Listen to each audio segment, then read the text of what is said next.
Hello, Jonathan Kirschner here along with Joy Nissen, and this is a podcast about leadership, and it's fantastic to be here with you. And today we have somebody very, very special, Dr. Peter Cappelli. And Peter's bio is like 2 pages, so I'm not going to read the 2-page bio when everybody who's on this podcast listening knows Peter Cappelli. Why? Because Peter Cappelli is the guru in HR. He is the. I don't know if that's what you wanted to be when you first started out, but that is net what you are. And I'll tell you a great story. I mean, when I'm trained to be a clinical psychologist. That's how I got out here in Philly. I went to Widener. At Widener, studying clinical psychology, took a course in executive coaching. And I'm like, oh my God, there's all these like big words, like, I don't know, stakeholders, supply chain, just all this stuff about business. Like I could tell you about projective identification and countertransference, but like these big business words I couldn't figure out. I mean, I was deeply passionate about helping leaders, but I'm like, I got to figure out how business works. Your book was the first book I read. This is 2009. And I read Talent on Demand. I got it on Kindle. Kindle had come out, I don't know, a year or two prior. Yep. And it was my first Kindle book and the first book I read to get upskilled in this thing called business and management. And so I appreciate that. Good. Thank you for writing that. Thank you. So, Joy and I were kind of talking before this and just kind of wondering, like, what was the journey that got you here? You've been teaching about what, 40-ish, 42 years, 42 years yeah.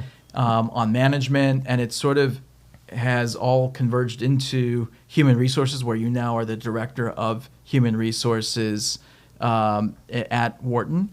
So just help us, like, bring us on the journey. Like, how did you get here? Well, I think maybe the defining statement about my experience is that I was between and not neatly in a particular paradigm. I went to graduate school in England at Oxford, which was a quirky but really fun experience. Did you grow up here in Philly? Okay. Well, in upstate New York. Upstate New York, yeah. Okay. And the experience was a little quirky. I came back to the U.S. and had a postdoc at MIT. And there was a field of industrial relations. And I landed there with those guys at MIT. But my thesis was about inflation and how to control inflation. And almost as soon as I finished it, inflation stopped being a problem. So, that's rough. Yeah, I wish I could cure everything that easily, right? Write about cancer and see if I could stop that one too. And then I ended up, at the Wharton School. I was really interested in public policy. I actually got into management through public policy. And the way it was pretty clear that a lot of what happens to people in the economy and the labor force has to do with the decisions employers make, right? So my colleague Bob Zemsky and I in the education school ran a research center for one way or the other, 10 years for the Department of Education on these policy questions around education and the workforce, the skill level, that sort of stuff. And, it became pretty clear pretty soon that the big issues were, when employers hire, what are they looking for? Do they train people or not? And if they train them, for what? Do they promote people from within? The experience of life in the workplace in the U.S., where regulations are much more limited than in almost the rest of the world. It's really driven by employers and what they want to do, right? And the other paradigm-related thing about this is that the sciences all have their own paradigms, and they define questions in that way. What's of interest to the paradigm, right? And the field of management, which I was not in, has a quirky history. And the history comes from psychology. And you all may know this, that in the 50s, researchers in psychology were trying to get away from Freudianism because the rest of their peers in science didn't like it for reasons that are sort of sensible. It wasn't easy to articulate hypotheses. It wasn't easy to test things, etc. So they started to plunge in on a set of practices, almost a campaign, that would ensure that research could be taken seriously. And the most important part of that was something that older psychologists, researchers will remember, something called the nomencological net.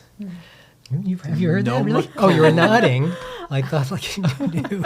You were just humoring me. Nomencological net. I was just trying to say it 5 times fast in my head. And what that meant was, before you put forward a research question, we had to ask whether it coheres with what we already know from science, right? So another way of saying that is the questions that are sensible have to agree with what we already know, or it's not sensible, right? So the problem in the field of management, which began out of the psychology tradition, certainly, was that there were all kinds of interesting questions that were coming up as we moved, after 1981, out of the old order. Corporate hiring, internal development, people were groomed for careers, 30 years later. IBM used to do succession planning 3 generations deep, all that stuff. And the union sector, all those things fall apart.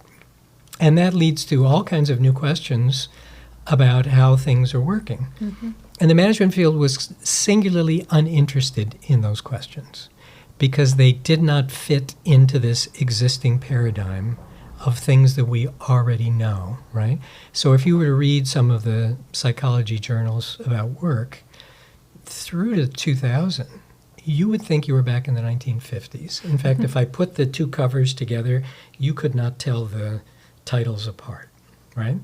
So in the field of management, they were just not interested in these questions about like external hiring and how are companies moving people, with lateral moves. What happens inside organizations when you don't have succession planning? What happens when you have, 2-tier wage policies and all this stuff that was being developed, contract work, for example. So these were all like moot points. These didn't care about them because they did not fit the nomencological net because there was no prior research about them, so you couldn't talk about them, really. They just kept them out, right?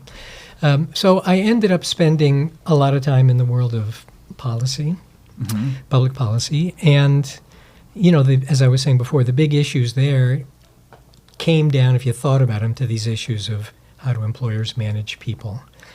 Really, not how in theory or how a 1950s textbook would tell you, Actually, if you look at these textbooks now, they still say things like, if you're going to hire people, how do you do it?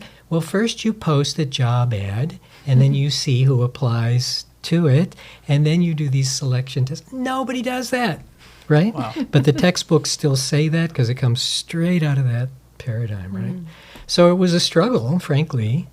I ended up writing a lot of things in the Harvard Business Review and places like that because they aren't interested in the paradigm, and they are interested in kind of what's new, right?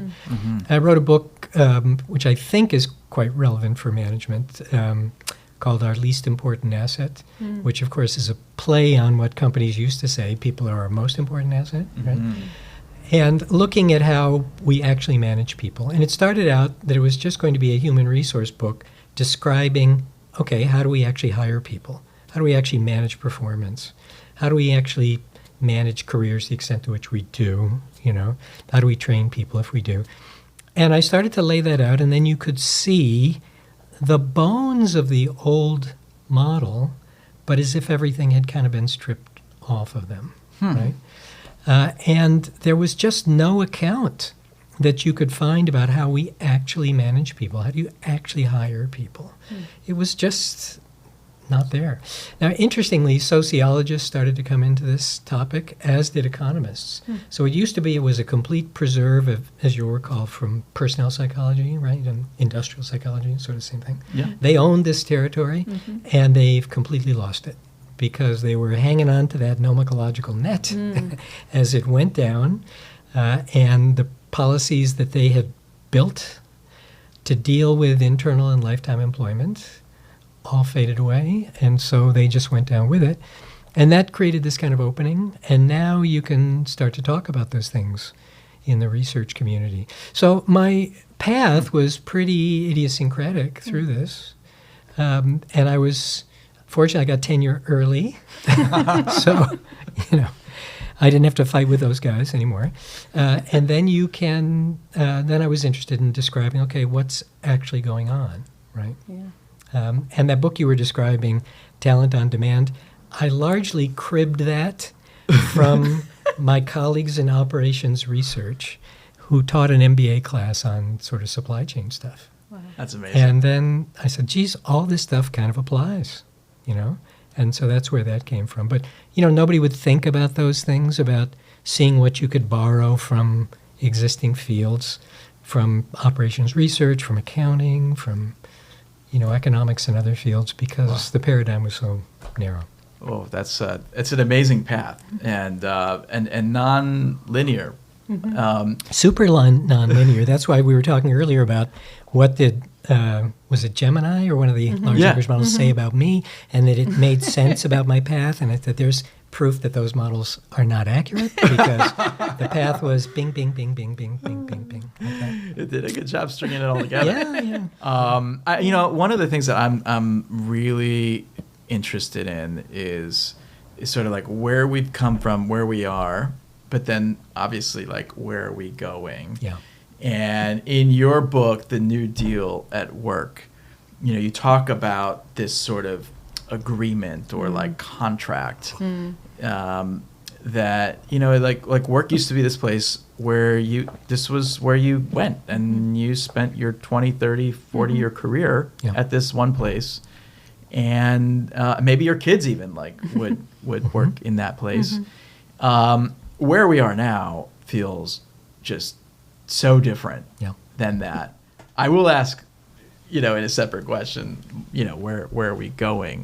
But maybe you could elaborate on just a little bit about that book, The New Deal at Work, and the sort of the context. Well, there was a lot of resistance to that because the groups we're describing, had a deep investment in this lifetime employment model. And a lot of them just didn't believe that things were changing, even though by that point you could look around and see the job boards had already started, Monster.com, and you could see these layoffs, which, layoffs did not happen for white-collar workers until 1982. Wow. And if you looked at the government statistics on job loss, they did not capture they did not try to record long-term or permanent layoffs, job loss, because the assumption was if you were a blue-collar worker, those are the only people who got laid off, you were going to get your job back because it was temporary. The economy would go down, we have a recession, we would lay you off, but by the way, we were paying you if you were a union member while you were laid off and you were collecting unemployment insurance. And then as soon as things picked up, we just brought you all back, right? The government didn't bother or didn't try to track permanent job loss until 1985. So that model of lifetime employment was ticking along for a long time, right? Or at least the perceptions took a long time to undo. So why did that happen? It happened because some of it was foreign competition, which provided a kind of excuse. In the manufacturing industry, the rise of Japan, particularly in autos, was taking business away. So there was a lot of... So we need to be leaner. We need to be focused more on bottom line in order to compete. Well, we got to do something. It wasn't so clear what the answer was going to be. It created angst in the system. We couldn't be comfortable. Yeah, we clearly had a problem. Yeah, right? The supply chain. Supply chain problem, yes, right? And then the management community finally, I think, had their fill of trade unions who they started to think were greedy. And before then, there used to be a consensus that if you had a union, you didn't try to break them, and you didn't work too hard to keep from being unionized. You kind of let the employees choose, which is what the law says you should do. And they got tired of that. And in the 1981 recession, which was the worst since the Great Depression until we got to the Great Recession in 2009, the employers started to take a very different approach to really break the unions. And to do that, in part, they started by moving work away from the unions. And the courts and the National Labor Relations Board increasingly more conservative with Republican appointees. And they started to change the rules. And the rules became, for example, if this is a union operation right here, if we close it down, we lose the union. We could relocate it across the street and open it up again. It opens without a union, right? And you can do that as long as the only reason that you're doing it is not just to get rid of the union, right? You could say the weather's better over there or something. You know, as long as you have some reason, then it was kind of okay. So the unions get smashed and are reeling. Layoffs start and sort of never stop, right? Wow. So from 1981 through to the 1990s, even as the economy improved, layoffs continued. And some of it was this sense that the old model's just not working anymore. Some of it had a weird path dependency, you know, so in 1981, the economy's going down. Companies believe they're really overstaffed. They try to figure out how to undo some of the jobs they've got. They probably were overstaffed for reasons we could talk about later if you'd like. And then they start to say, okay, well, why do we need all this management development? Because we're getting rid of talent. And so they just undid and cut all their human resource stuff, including management development programs. All the people who used to do succession planning and all that stuff just got rid of them because we're not looking for more staff. We're trying to get rid of people.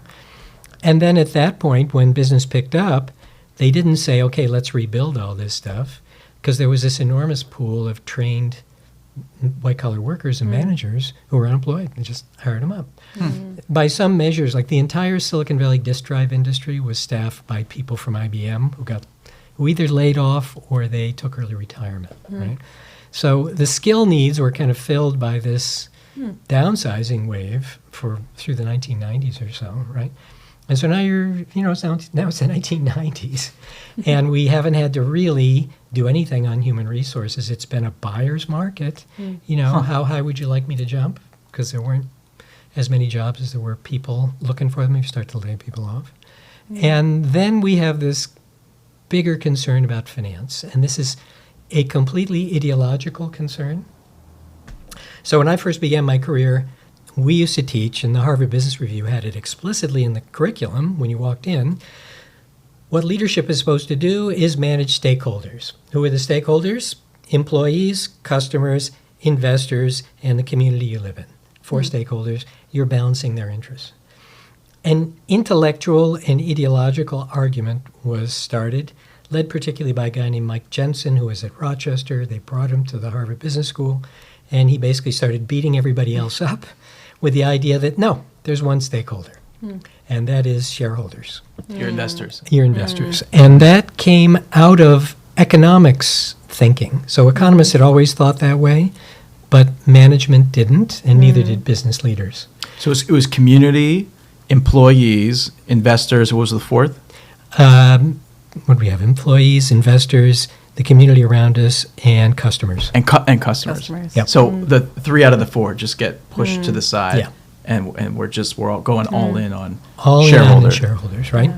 And that's kind of quirky, right? Because if you say the goal is to maximize profits, which is what economists would say, and part of the confusion we've had is maximizing profits doesn't necessarily mean minimizing your costs. This is where accountants are going to come in.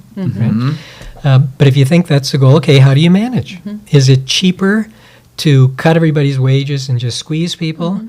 Or is it cheaper to treat people decently, right? And for a while, there was a kind of consensus. There was a famous article in Harvard Business Review in 1985 by a Harvard Business School professor named Dick Walton. I hope you're listening. He's retired now. It was called From Control to Commitment.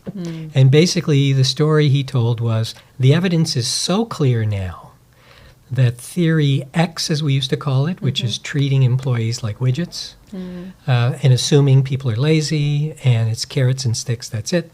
That is clearly wrong. The evidence is so clear. It's theory Y, which is people basically discovering psychology, right? That people have all these other needs, and if you manage them well, they'll perform better. It's just completely clear. And it was in the research community, but in the business community, that view just eroded, and continues to erode today, where I think top leaders, for the most part, don't quite believe it. So nobody got up at the podium at Wharton or Harvard and said, okay, guys, there's a paradigm shift. People are now costs, not assets. Yeah. It was this right. Nobody said that. Slow erosion, almost. Slow erosion, right. But Slow erosion. but I mean, if you think about moments that created major influence, disproportionate. It sounds like this. This was it. This theory of Yep. like it's not for stakeholders, it's one. Yep. Right. And you combine that with what was going on in the economy, with what's going on in the global, Yep. competitive space, and things start to converge into net. People are largely unconsciously or in the mindset seen more as a cost than an asset. Yeah, and one other part of that, but you're right, there was no dictate, except at Harvard, where they did pull that aspect of their curriculum out. The stakeholder model, they just took it out. The finance people always thought that way, and the economists always thought that way, right? But it was an abstraction because it made it simpler to make your models work. That was the reason, right? And they would admit that, right? I'm not sure in finance they admitted it, but in economics they did. But finance started to become bigger and bigger deal because in the broader world, the ability for investors to start driving company behavior got bigger and bigger. The paychecks got bigger and bigger in that world. Where the students wanted to go got focused there. The courses they paid attention to, it wasn't always finance, but by the 1980s, it started to be finance. So if they hear in your management class, theory Y, manage people correctly, which is what we basically tell them, really matters, it really pays off. And then here in the finance class, people are just costs, not assets. They're listening to these guys. They're just ignoring us. There's a great anecdote on that, if I might tell. So we have this case that we teach about an investment bank, and many of our MBA students were in investment banks as junior analysts, the people who go in and work the crazy 100-hour week sorts of things. And the case describes how this works, and in most of these places there's a bullpen, they say it, in the middle of a floor. The management team has offices with windows around. In the bullpen was like an old-fashioned typing pool. All the junior people would sit there in cubicles, and people would just come in and dump work on them, and they didn't know, why am I working on this? Who am I working for? I'm just doing this spreadsheet analysis, and we're miserable about this. We like each other, but we don't know what we're doing work-wise or why we're doing this stuff. And you talk to the students and you say, did this look like what you did? Yeah, man, yeah. What's wrong with it? And they can explain what's wrong. How could you fix it? Pretty easily, just show people what's going on and stuff, And then we tell them, we still were using this case, at least last time I taught. This case was written in 1973. Wow. Right? And so we tell them, we've produced generations of people who have seen this, saw that it was stupid, knew how to fix it. They go to Wall Street, and it's the same 50 years later. Right?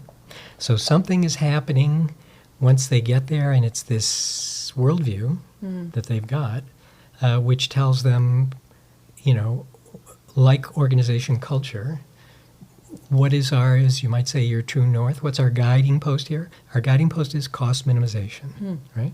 But we had all these classes. No, forget it. Oh, well, this is popped into my head now. It seems ironic that we're reading headlines of AI engineers being offered like $100 million, right? That's obviously blowing it out into the extreme, right? You look at the company that's making that offer. There's numerous companies, but the one that made the headlines, that is arguably like the most active in firing and laying off. And so on the one hand, I'm hearing from you that like there's been this progression or regression of going from people as an asset to a cost, right? And it's all about how do we get this dollar to how do we minimize this cost? And on the other hand, we're seeing like these exorbitant offers. I'm not tracking salary data controlled by inflation, but I would venture to guess that people are making more in general than they were. But I'll leave that to you. Those people. Those at the very okay top. at the very top. Yeah. But like, how do I resolve this apparent contradiction? Yeah. Well, I mean, let's look at a company like Google, right, which was the number one brand as a place to work in the world, even in countries where they don't have any offices. They're ranked the number one place people want to work. And you'd ask why, and they're like, oh, because at 30% of my time I could do creativity, I could get a custom-made pizza and my sushi at any Chair hour. Massage. I can take a nap, sleep pod, right? I mean, it was the ultimate place. Right. Yeah, I remember those pictures of people in lounge chairs and hammocks with a laptop. It's like, who wouldn't want to work there and make And you could imagine this was causing some cognitive dissonance with the people in the investment world, because they're saying, we really want to, wouldn't say coddle, but protect and support these people, give them what they need, etc., take care of them, think about their head and all that stuff. But now those companies are walking that stuff back. Wow. Google had its first layoffs, and the only reason, as far as I can see, they had these layoffs is because the investors said, we think you have too many people, you got fat and lazy. Google had a perfectly sensible response. They said, when the market slightly turned down, we grabbed talent when we could grab it. For the reasons you're describing, some of these people are super valuable, and we know we're going to need it later on. And the investors said, and they ended up laying them off. Right? So, an incredibly successful model that everybody for a while was copying. For a while, even on Wall Street, they had the foosball tables and free coffee and all that It really was Google that pioneered that in many ways, right? But then the others were right there with them, Facebook and Twitter and all the others, right? They're doing all the same stuff. And now they've all started to walk it back, right? Including the you can work anywhere stuff, which they did with the pandemic, and they started walking that back too. Well, I know your perspective on hybrid work, Peter, is super interesting, and you talk about it as almost a power struggle between employer and employee, and I'd love to hear more about that take, because that's a pretty hot take. It is right now, It's a super complex topic, by the way. I mean, Joy's, we're both executive coaches and psychologists, but Joy's also SVP of Leadership Solutions. She manages a big team. Right, most of who are... I manage a big team. A lot of our team's remote. More than half our company is remote, and the other half is some hybrid combination of in-person, 2 days a week, 3 days a week, 5 days a week. I get the 5 days a week. Yeah. Well, so on that topic, we have been playing around with studying remote work since the 1970s. So it begins with a NASA engineer who says, we could think about the problem of pollution in cities. He was in Los Angeles, from car traffic and the congestion. We could fix this if people didn't have to go into the headquarters for offices. But his idea was, we create satellite offices, and with modern computer power and telephone lines, we can connect them. And that's where the phrase telecommuting came from, and that is still the term that the U.S. government uses for remote work, is telecommuting from that, right? So from about that point on, we started studying, or not me personally, but people were studying what happens to people who are the telecommuters.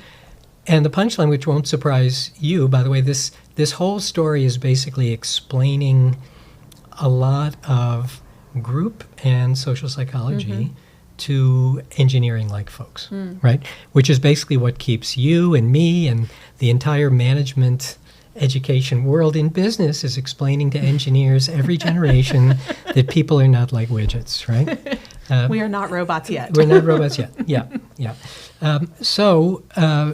During before the pandemic, if you were the people who were remote, everything career-wise was worse for you. Promotion rates fell, your pay was going to be less, your social isolation was worse, your commitment was worse, your turnover rates were higher. The people in the office were ignoring you, right? There were in-group, out-group things going on. It was just not a pretty sight, right? But with the pandemic, of course, it was quite different because you had no choice. Everybody was remote. Leveled the playing field. We're all remote. And it was all cool to do, right? The question there is, and so we wrote this book, which is coming out in a month called In Praise of the Office, which is basically making this story. And that is, until the pandemic, we had office work and we had offices, and they were never separated. So if you thought about how does office work get done, you couldn't see the contribution of the office and being together, right? Couldn't see whether there was a contribution. But if you noticed how things get done in offices, as you folks spend time talking to your people who are in corporate offices a lot, they're working with each other, right? And they're frequently collaborating and solving problems. A lot of it is serendipitous. Those of you who are watching the TV series Severance. Yes. Yeah, I'm halfway in. I'm halfway in? Season 2. Goodness. Well, halfway, yeah. The quirky thing about that, you may know this, it's filmed in the former Bell System, Bell Labs That's the headquarters. building? That's the building. Building's And so one of the scary. things that you probably remember, these narrow corridors, Yeah. they were done intentionally by the architect so that you would literally bump into people Oh, and have an excuse to talk to them. wow. Right? That's a beautiful thing. Yeah. Isn't it? A lot less creepy. For a Less fairly creepy. creepy show. For a very For a creepy terrifying show, yeah. Yes, right. But the idea was, that human interaction really contributed to getting work done, right? So now the question is, okay, what happens when we have office work with no office, without human interaction, right? And our point is, and you're seeing it now in lots of reasonably careful experiments or experimental studies, you lose that stuff, right? So companies, there are companies that are remote, fully remote. If you look at the list, at least I didn't put the list together, but people have tried, they're virtually all tech companies, and they're also companies that started that way. So they started during the pandemic or before, but they were always, largely because they were startups, they couldn't afford office space, they were working remotely. Here's the other thing about them. If you look at how they operate, they got rules like this thick Wow. to try to make up So for not the just fact. winging it You're and not just winging showing it. up and, No. gonna walk my dog now and, Much more rigid than in a regular in-office setting. Yeah. Everything's got to be transparent, which means everything's got to be on shared drives. You got to explain what you did and why, so that other people could just read it and see it. So what we sort of discover is that there are big deficits that happen when people are not seeing each other face to face. And I understand from my colleagues in neuroscience that you can actually see in the way people's brains Yes. fire Synchrony. a difference when we're face to face versus face to screen. yeah, Yeah. And you can sort of see it, like there are things that you can do in person, like lean in on somebody, which does convey something. On the screen, it doesn't convey anything, right? So we're losing a lot when you don't have face to face, right? So our story is not that you have to all be face to face all the time. But if you're going to be hybrid, which is part-time, face-to-face, you really got to make that purposeful. And the most obvious aspect of this is new hires are lost, right? If you come into an office and people are not there, and one of the little secrets about hybrid is people are not showing up, right? If you look at the surveys, even of employees, like 40% of employees say basically they blow off anchor days, or they coffee badge, if you know what that is. Yep. Yeah, you swipe somebody your else- badge. Yeah. You have a cup of coffee, you go. Right. So new hires are trying to figure out what's going on. There's nobody there to ask questions. Nobody's going to take you to lunch. There's nothing you can see about interactions to learn company culture, like what sorts of things shouldn't you do. You can learn that quickly if you're watching people. Right. And you can also learn really important stuff, as you guys know, who got fired for what. Right. It's really important, right? That's pretty to shaping important. the course. Yeah. It doesn't come out in a memo. Well, otherwise it's like random, and then you Right. could start to draw conclusions like this is Right. a terrible place. This is a Right. toxic environment. And at the water cooler, you will hear why. If you're remote, you may never hear why. Right. So all these like human rituals that somebody who's like hardcore pro, virtual first would say like that is that's the old way. Yeah. That's the old way, Right. and we want to be progressive and, think about the efficiency gain. But it sounds like there's like some secret sauce. There's a lot of secret sauce in terms of getting work done. Like, I got this problem here, like maybe you have this problem with your remote places. We got it now. I got a tech problem. I'm on a podcast. Things aren't working. What do? I used to be able to run down the hall to a help desk and say, got a problem here right now, need help. I have this exact problem. Not right now, but like yesterday. Yeah. And now, at least Our TV. Our TV's not working. Yeah. And so what we do, probably you too, is you have to send an email, ping, goes into a queue, and I frequently get a response sometimes 2 days later. Yeah. How's your podcast going? Well, I not figured now. it out. Not now. So there's lots of stuff that got done, which is not getting done neatly. A lot of it on learning, a lot of it on socialization of new hires, a lot of it on collaboration, which is just not happening. Could you create a context where it does happen? You probably could, but it's going to take a lot of attention from the leaders. Are they willing to do that? I don't know. That's the problem, Well, right? I think what you're really getting at, Peter, is, we evolved to be in community. We're social beings. We grew for, thousands of years of our human history in these bands of 100, 120 people or so. And it even seems like in the workplace, a lot of that was mirrored. People would join a company and be there for 40 years, maybe generationally. And of my generation, older than you guys, 22% said they met their spouse at work. Right. So their whole life was their work, and now we're having to almost recreate and be really intentional about how to continue meeting these almost evolutionary needs that used to come up naturally in the workplace and in the world and in society, and now because of technology, which has a ton of pros, people, there's a loneliness epidemic, especially with young people. So I think all of that is, I imagine, connected. And back to your tug of war thing. I mean, it is a problem. And by the way, I think all of this is on management because they have all the marbles, right? That a year after the pandemic, a poll of employees found 88% said they understood the need to come back to the office. You wait 5 years, nobody understands now, right?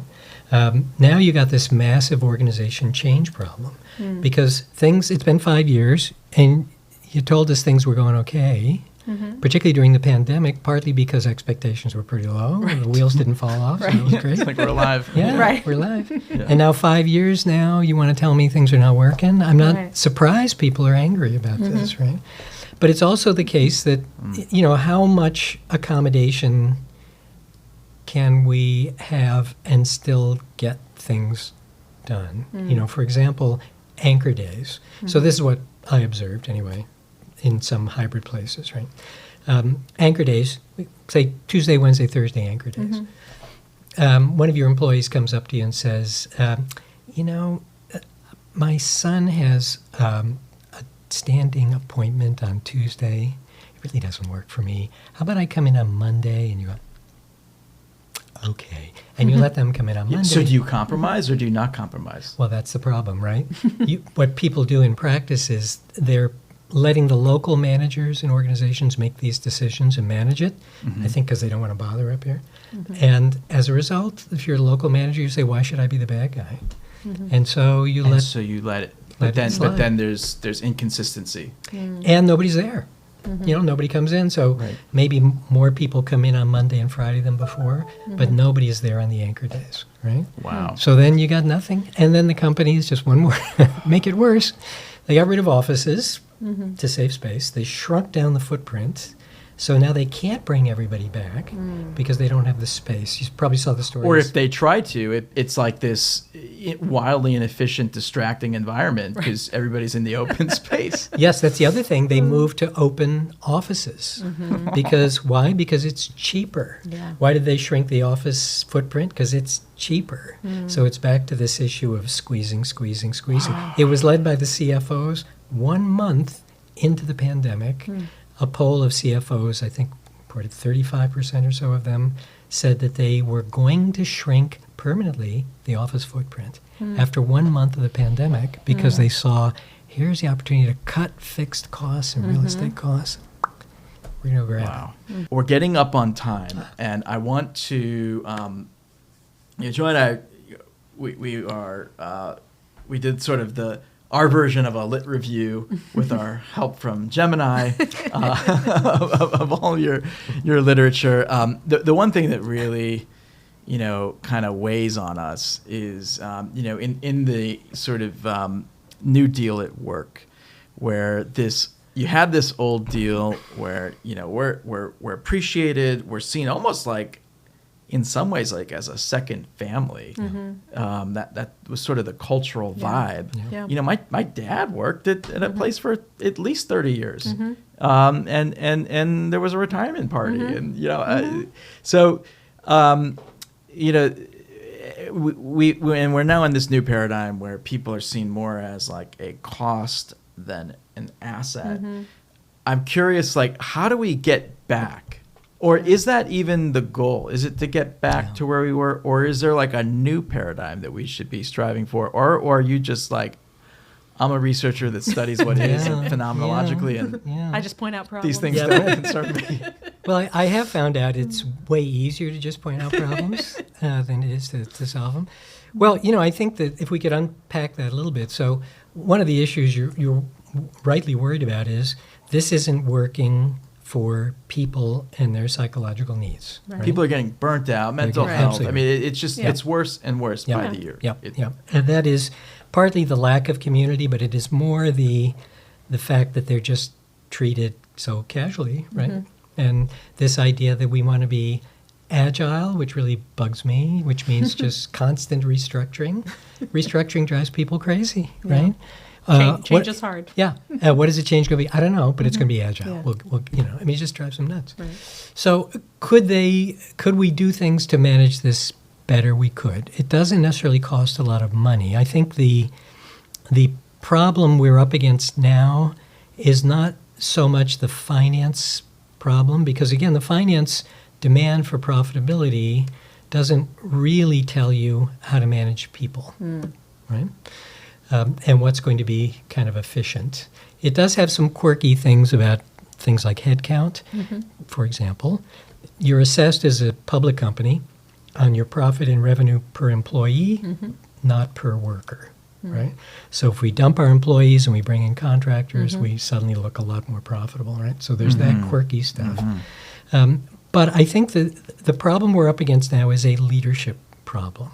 And I think if you look at the paradigm for successful business leaders, what do you want to do? For sure, you want to drive share price up quickly because you are basically managed with incentive pay. We manage top executives by contract. They are literally at-will employees, but we manage them with this enormous contract. Details everything out. Once you get below them, then we start talking about commitment and all these behavioral things. But at the very top of the house, it's all about money, right? Which is a little quirky, right? And as a result, the people at the top of the house are thinking about what works for me, cutting deals, M&A, merger acquisition, fancy finance stuff. You can see quick wins from that to push up the stock price. My options vest in 5 years, so I got to get this done in 5 years. After that, if things fall apart, I don't care. I sort of do, but maybe not really, And also, there's the downside risk is little to me, right? So if I roll the dice and there's a 10% chance this really goes to the moon and my grandkids can retire, but a 90% chance it fails. Well, what happens to me if it fails? Well, Right. I don't go to jail. I just, I walk away. I probably get some severance package, and my career doesn't go anywhere after this. But so the incentives to take big risks are huge, and I think the problem for leaders is doing deals, managing finance and strategy, not being in the plant, walking around, showing the flag kind of stuff. That stuff, I don't see that helps me. And there's some interesting dynamics in terms of demographics. So at least LinkedIn data says that to me, remarkable 32% of U.S. CEOs are engineers by training now. Wow. And that's nothing per se wrong with that. But we used to have engineers come into companies, and then we put them in years-long management programs where they taught them this stuff we're talking about, right? And that's the reason that business schools boomed, is because companies cut all that stuff back. So if you want to get that education, now you got to go to a business school. But they used to teach accounting, finance, management in particular. Every big corporation had programs like this, and they went on for often 2 years, sometimes longer. GE had one in finance, it was 5 years long, development program, right? Wow. Those programs are gone. We're bringing in people who come from finance. They come from engineering. Out west, the tech company CEOs, founders, the Jeff Bezos, Bill Gates, those guys, the Google guys, they had never run anything before. They had no management experience, really, right? And so they're making it up as they go along, but they're making it up by going with their gut. And a lot of things that you believe just are perfectly sensible don't make sense if you knew much about psychology, for example. Interesting. Right? Yeah, wow. So we got these leaders now who are disconnected from their organizations, dispositionally almost, and knowledge-wise. They just don't get why these things matter. That's why you're seeing these practices like remote work just being pushed down to the local level. We'll let them work it out, be close to the action. That sounds like a good gut thing to do. Let people close to the action make the decisions. But we know then you get all these crazy inconsistencies. Nobody has an incentive to hold the line and do anything tough. And I mean, it sounds like it's such a like a multi-headed beast kind of problem here. But one thing, we're clearly underinvested in training, right? Absolutely. And that seems to be something. And if we were to then reinvest in training, the implications not just in terms of skill acquisition and knowledge, but the feeling of being invested in. Yeah. Right? Turnover rates, I'm sure, would decrease. It would have all of these different, contingent And effects. on training, the big problem, if you've got anybody who's got college-age kids or school-age kids leaving, every employer wants somebody with 3 years' experience. Right. And nobody wants to give them that initial experience. Right. It's so true. So, if you look at the jobs, just go to Indeed or Career Builder, some job board, and look what the jobs require. They all require experience. And the kind of experience they want is what they used to grow internally. We want somebody with 3 years' experience on our machine tools. I mean, they actually say stuff like that. I mean, they'll say this brand of machine tools and dealing with these customers, these. So I had this great story. A recruiter told me he was trying to fill a job in a food service company, and they were looking for somebody to manage their olive business. And he brought them this guy who was a specialist had managed the green olive side of some bigger corporation. And the guy said, no, it's got to be black olives. And, come on. And the search guy said, the only difference between green and black olives is time. They got to be black olives. Oh, no. So, that we want the person to slide right in because we're not going to train them. Right.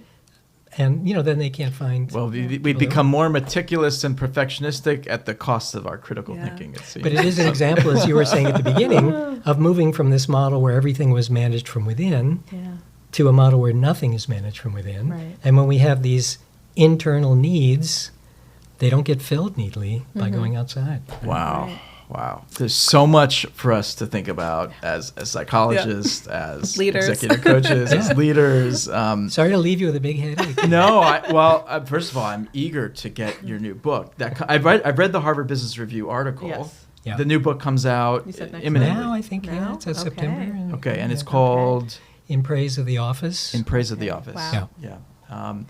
Peter, thank you so much for enlightening us, expanding our minds, giving us a lot to. I mean, a good headache. Good headache. There's some cognitive load right now,